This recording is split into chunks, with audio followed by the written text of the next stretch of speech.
right. Your number. 144093. So going from the beginning, tobacco was the almighty medicine that could heal anything. And then you come to today, where tobacco is known to be the most harmful substance that you can have, that you're pretty much accessible to.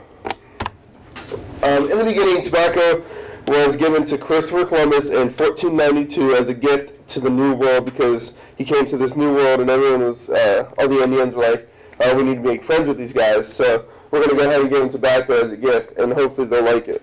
Right after he got this tobacco, he took it to, sailors took it to Europe and planted it everywhere so that it was thriving through Europe. Through the 1500s, smoking tobacco was pretty much promoted, and it was used all around the New World. So John Smith and the Indians ended up creating this bond through tobacco, which as we know today could kill you. Tobacco in the 1600s became so valuable that it was pretty much like gold. In the 1600s, tobacco was money. Like, you could take it's pretty much green, it's just like money, because you could take it, a leaf of tobacco could be worth anything like groceries, anywhere from groceries to cattle to anything. Sir Francis Bacon realized the harm of tobacco was used and noted he was trying to quit, but he noticed that it was one of the biggest habits that he ever developed. In the triangle trade, tobacco was used very critically, because without the tobacco, the triangle trade pretty much would not exist. So the triangle trade, you have from Europe to Africa, you have manufactured goods, because mostly everything around there is in the industry. And then Africa traded slaves to the Americas, and the Americas traded raw materials, mainly tobacco, to Europe. So if you take out the raw materials and the whole Americas and this whole situation, then Europe didn't really need slaves at the time, because they're mainly industry, so they're not going to want to trade something that they don't need for something that they already have. The arrival of Plymouth. So going into Plymouth Rock, everyone started realizing, smoking's bad, it's going to hurt me. So then they banned smoking in Massachusetts. During the Revolutionary War, so you go back, we're at George Washington, everyone needed money. So what they did was they used tobacco as a collateral, saying, here, I'll pay you up my loan if you take this tobacco.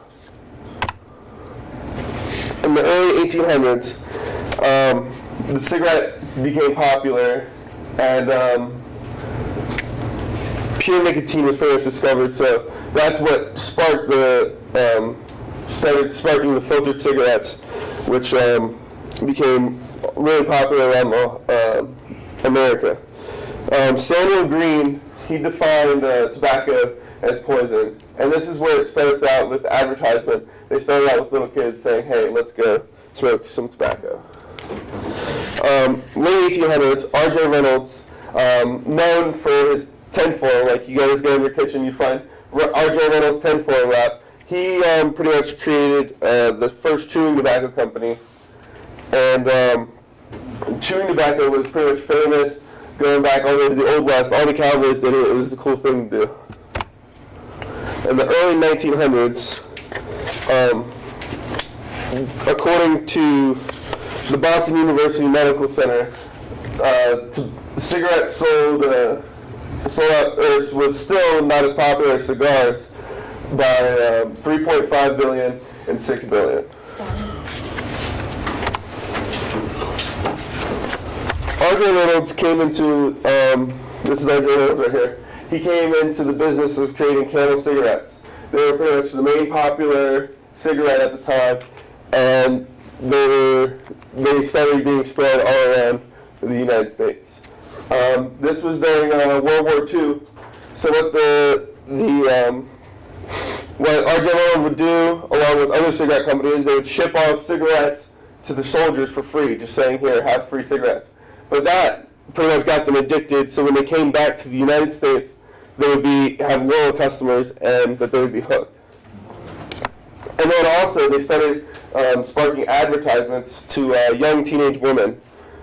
So that really started creating more problems, but not till later is when they find out.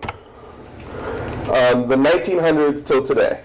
So they started advertising to Asia, Europe, all around the world to attract more people, because everyone in the United States were starting to figure out that this one wasn't going to really work out. It started going bad, and they started banning cigarette smoking in all public restaurants unless there's a bar, because in the bar atmosphere you can smoke, but unless if there's a restaurant tied to it, then it's not going to work out.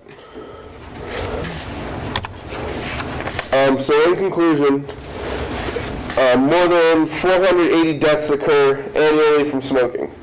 Lung cancer is the leading death in the United States according to the American Cancer Society. So it goes from being the most valuable product in the United States to being one of the main things that can kill somebody.